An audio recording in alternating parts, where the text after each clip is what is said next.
Bueno, como se ha explicado, el gobierno ha adoptado decisiones en un nuevo momento de este enfrentamiento a la COVID-19 y todo lo que se ha venido haciendo, pues sin duda, continúa con este refuerzo de estas decisiones. Me gustaría que el viceprimer ministro de nuestro gobierno, el compañero Roberto Morales Ojeda, quien ha estado al tanto, seguimiento directo de todo este trabajo y de todas estas decisiones, pues pudiera darnos sus valoraciones del momento en el que estamos ahora, de cómo seguir reforzando las acciones que se han venido tomando y sobre todo lo que tiene que ver también con el papel de la población y con el papel de nuestro pueblo en el acompañamiento a todas estas medidas.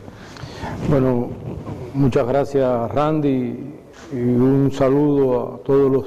televidentes y radioyentes de esta mesa redonda. Seguramente todos coincidimos en que el plan de medidas aprobado por nuestro Consejo de Ministros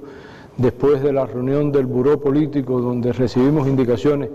de General de Ejército Raúl Castro, nuestro primer secretario, de fortalecer, de profundizar en el plan que el país tenía para enfrentar esta compleja situación, se ha venido demostrando que las acciones concebidas en cada uno de sus componentes han venido dando un nivel de resultado. Un ejemplo concreto es que nos ha permitido diagnosticar, identificar los primeros 21 casos relacionados con personas que han regresado del exterior o que han tenido un vínculo con alguna persona que ha venido de uno de los países donde existe una situación epidemiológica compleja. Sin lugar a duda, esto no significa que no hayamos identificado en los diferentes mecanismos de control que ha establecido el Grupo Temporal Nacional algunas brechas o debilidades en algunos organismos e instituciones, los cuales han sido analizados, discutidos y se han rectificado, y de igual manera seguiremos abordando desde el Grupo Temporal Nacional que preside nuestro presidente y que conduce el primer ministro, de manera sistemática todo lo que acontece con relación no solamente a esas medidas, sino también a estas nuevas medidas que hoy se están explicando aquí en la mesa redonda por parte de todos los que han hecho uso de la palabra. Nosotros creemos que hay evidencia más que suficiente, como explicó el presidente, para que comprendamos la necesidad de adoptar estas nuevas medidas. Alguien pudiera preguntarse por qué no lo hicimos antes. Bueno, cuando se aprobó el plan, teníamos la seguridad de que no era necesario en ese contexto la implementación de alguna de estas medidas que se ha concebido en las diferentes fases de dicho plan. Por ejemplo, cuando el plan se implementó, estaba presente el COVID-19 en 80 países y existía una letalidad en ese entonces de 3,14, lo que significa que de cada 100 personas, 3,14 fallecían lamentablemente. Hoy estamos hablando de que esta enfermedad está presente en 157 países hasta el día de ayer y una letalidad superior al 4%, además de que es una enfermedad que se declaró por el director de la Organización Mundial de la Salud, el doctor Tedros, como una pandemia y que eso lleva implícito un grupo de medidas adicionales. Es importante destacar que sin lugar a duda estas nuevas medidas llevan un proceso de implementación por todos los organismos, no solamente los organismos donde hoy los ministros han hecho uso de la palabra en esta mesa redonda, sino por el resto de los organismos, porque aquí se está haciendo un resumen. Aquí hay medidas que implican a todos los organismos de la Administración Central del Estado y, como en la ocasión anterior, este plan de medidas también, por supuesto, lleva una implementación en cada provincia y en cada municipio. Y lo importante es que, además de que logremos que se implemente, que se haga con disciplina, que se haga con rigor, es que nuestro pueblo lo asuma como hasta ahora lo ha hecho, para poder nosotros alcanzar los resultados que nos hemos planteado. Si bien en aquel momento estábamos proponiéndonos tratar de evitar, aun cuando dijimos que era muy complejo poderlo lograr, que el virus llegara a nuestro país, precisamente por la complejidad ya regional y internacional, nosotros sí nos propusimos y hoy seguimos planteándonos que no pueda existir en el país una transmisión que no pueda ser controlada. Yo creo que ahí está el reto y ahí está la necesidad de que participe todo nuestro pueblo de una manera muy activa, como lo ha venido haciendo hasta ahora. Yo creo que es justo que nosotros digamos que aun cuando podamos haber identificado una brecha en una institución, en un organismo, o en una comunidad en sentido general, yo creo que se ha actuado con mucha responsabilidad, con mucho compromiso, con mucha percepción de riesgo, y yo creo que también eso habla de la seguridad que se tiene en las medidas que ha venido adoptando nuestro gobierno y que seguirá adoptando para proteger la salud de nuestro pueblo. Es importante destacar que aun cuando todo esto se ha venido haciendo, hay elementos que nosotros quisiéramos insistir o reiterar. Por ejemplo,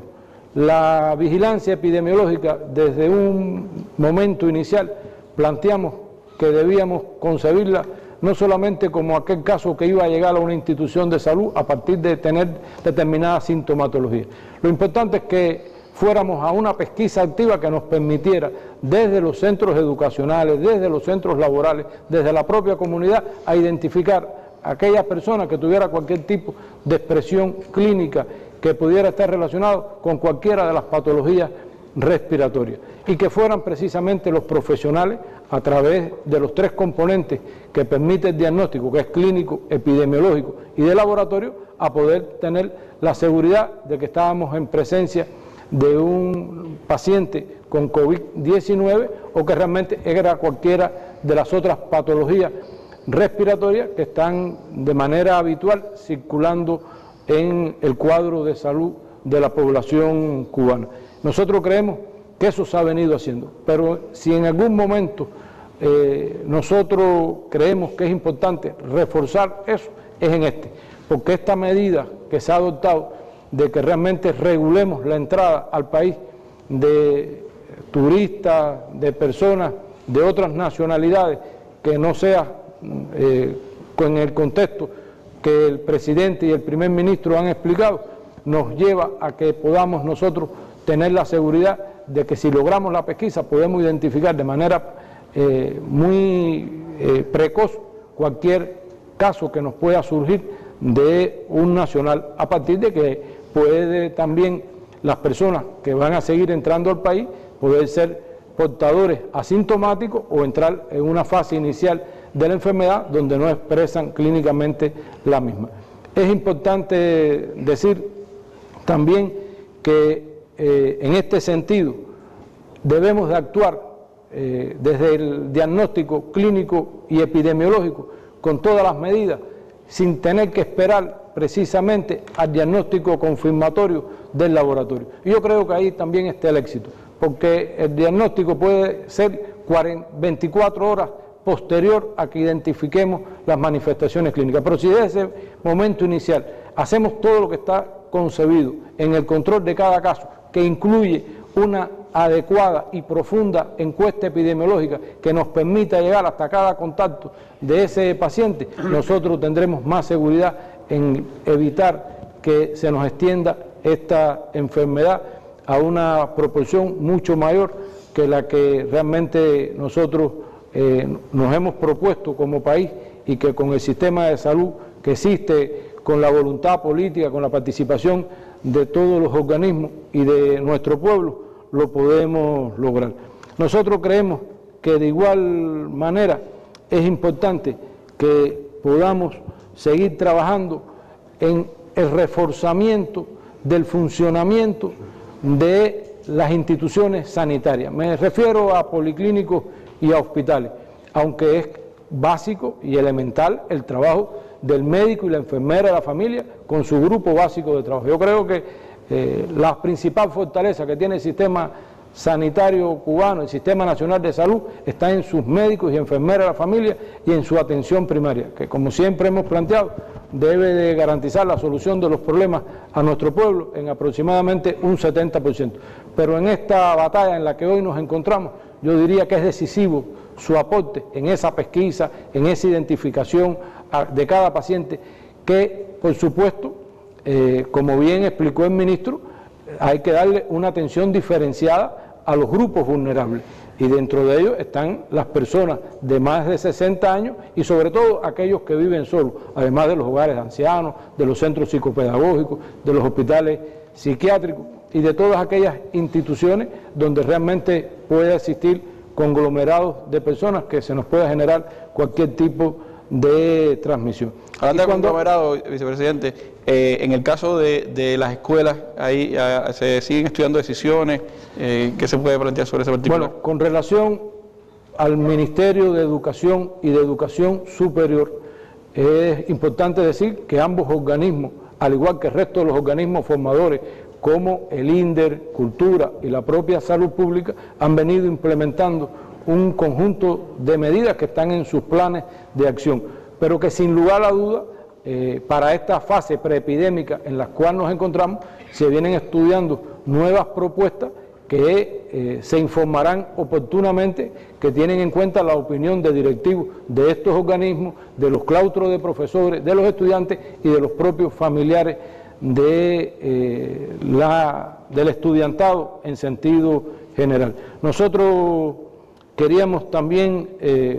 volviendo al tema de hospitales y policlínicos, insistir en la necesidad de que se cumplan los flujos que están establecidos. Y cuando me refiero a esto, insisto en la necesidad de las áreas de espera, de las consultas especializadas para la atención a los pacientes con enfermedades respiratorias y a la utilización de los medios de protección por el personal sanitario, porque para nosotros también es importante que no se nos vaya a enfermar los trabajadores de la salud, y en ese sentido yo creo que todas las medidas en la bioseguridad que adoptemos nos tienen que parecer poco. De igual manera, nosotros consideramos que en el control sanitario, aun cuando Cuba tiene implementado el Reglamento Sanitario Internacional, es imprescindible que se pueda seguir revisando lo que hemos venido haciendo, porque hoy se facilita realmente el trabajo a partir de que van a ser muchos menos los viajeros. Y en ese sentido se ha hablado de una encuesta epidemiológica específica elaborada por el personal de salud, de manera tal que también nosotros podamos precisar con más detalle a aquellas personas que vienen de diferentes países donde nos pueden generar la introducción del virus a determinadas comunidades, a determinadas familias. Y en ese sentido, como bien se explicó, aun cuando van a ir a centros de aislamiento